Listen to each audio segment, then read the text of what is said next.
Mi amigo, mi amiga, si tienes propiedades, una o más, ¿qué tienes que hacer cuando se trata del tío Sam? Aquí está nuestro experto, Jorge Paneque, para responder a todas tus preguntas. Jorge, muy buenas. Una vez más, qué bueno que estás con nosotros. Y una vez más, yo tan orgulloso de compartir contigo y de todas las personas que nos están viendo. Propiedades, una o más.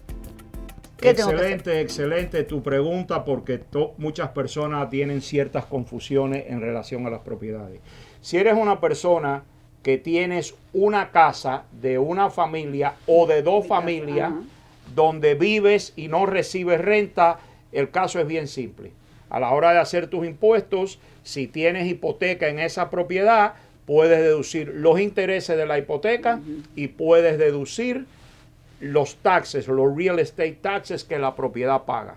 Eso es todo lo que se puede reducir. Bien simple. Ahora, si tú tienes una propiedad o varias propiedades donde tú recibes renta, es la obligación tributaria de todo el mundo enseñar las rentas que cobra y obviamente podemos contrarrestarlo contra los gastos.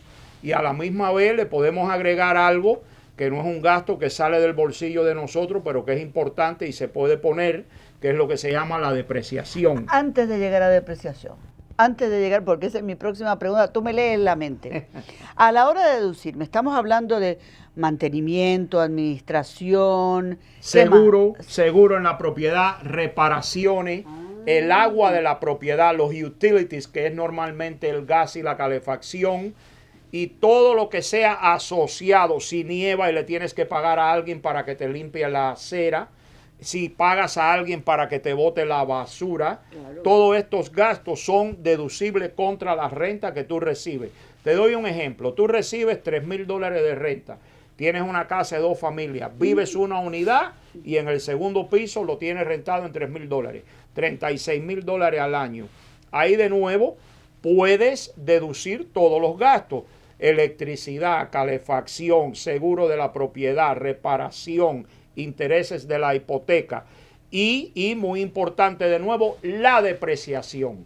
¿Qué cosa es la depreciación? Bueno, si tú pagaste $600,000 por la propiedad, la tierra nunca es depreciable porque la tierra nunca pierde valor.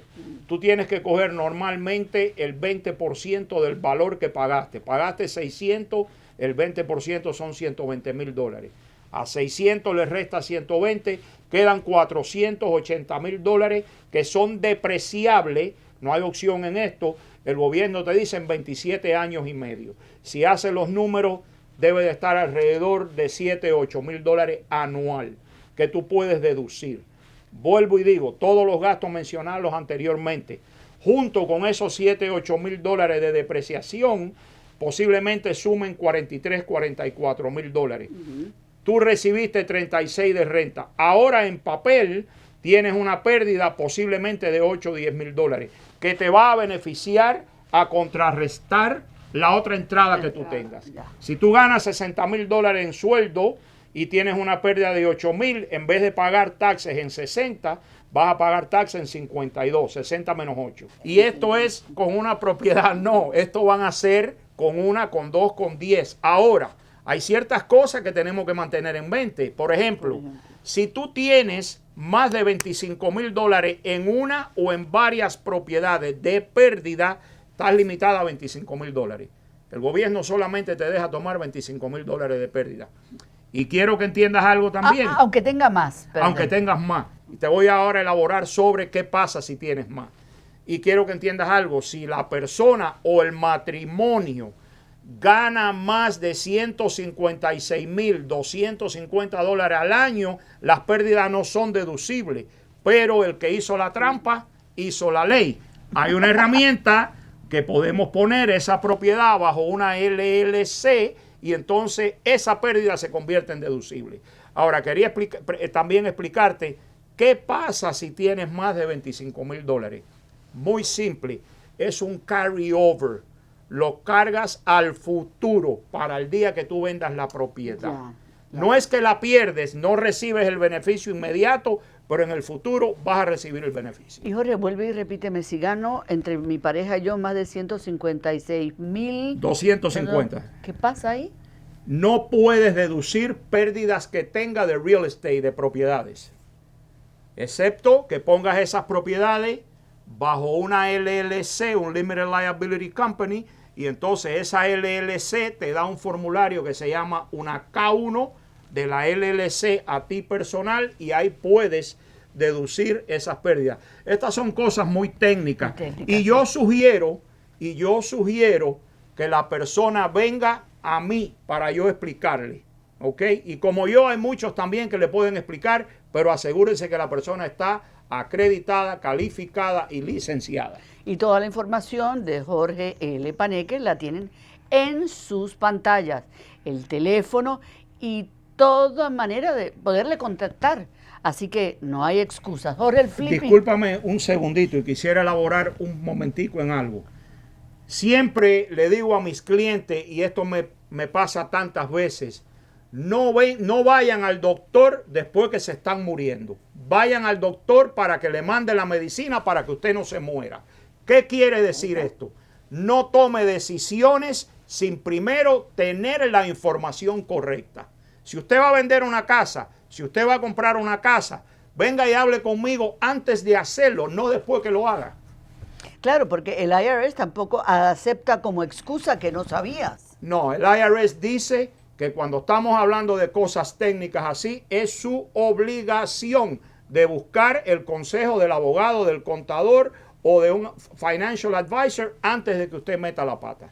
Ahí está. Bueno, el flipping inmobiliario. María, una de nuestras seguidoras, me dice que está en eso. Compra propiedades, las arregla y las vende, que suena muy atractivo y que le deja su dinerito. ¿Qué hay con el flipping? Bueno, el flipping primeramente es un gran negocio. En momentos en que la economía está fluyente, es una forma de hacer dinero rápido. Rápido, estoy hablando en términos de 1 año y medio, 2 años, no es de un mes o 2.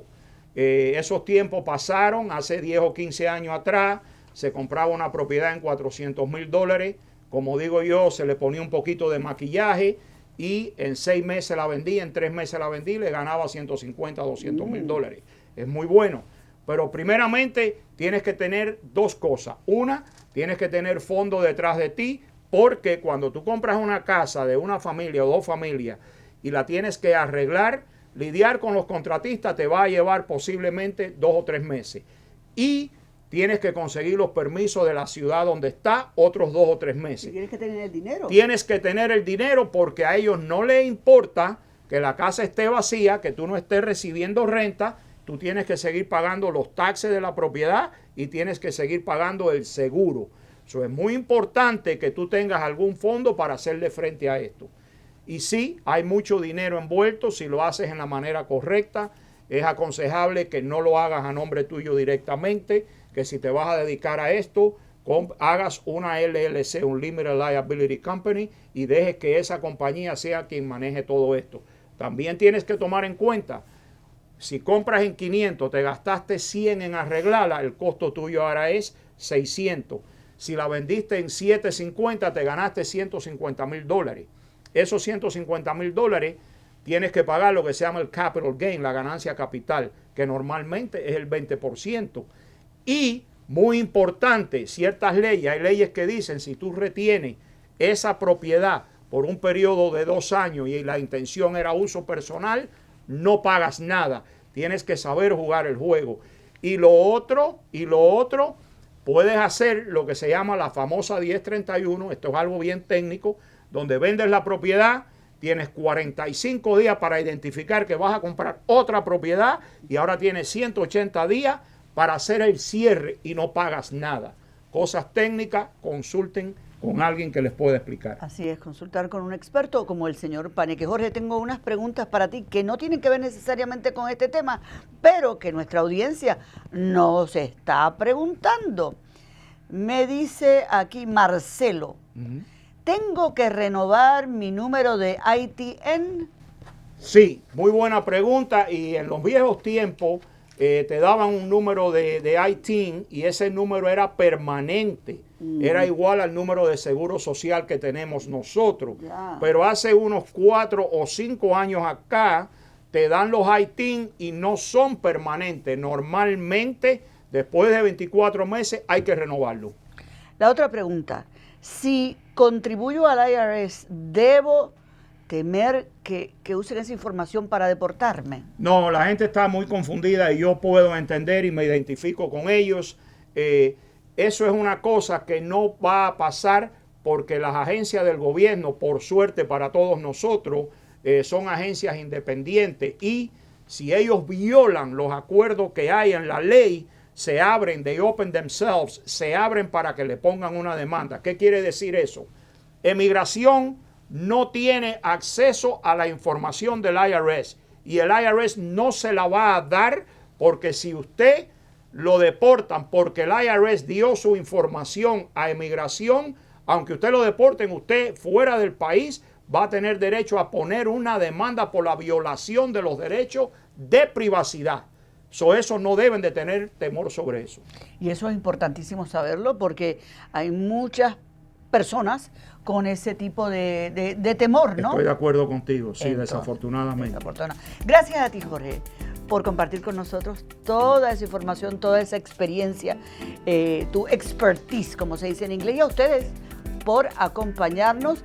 Y no dejen de estar pendientes de nuestro próximo segmento para más información sobre contabilidad, sobre finanzas y por supuesto suscríbanse.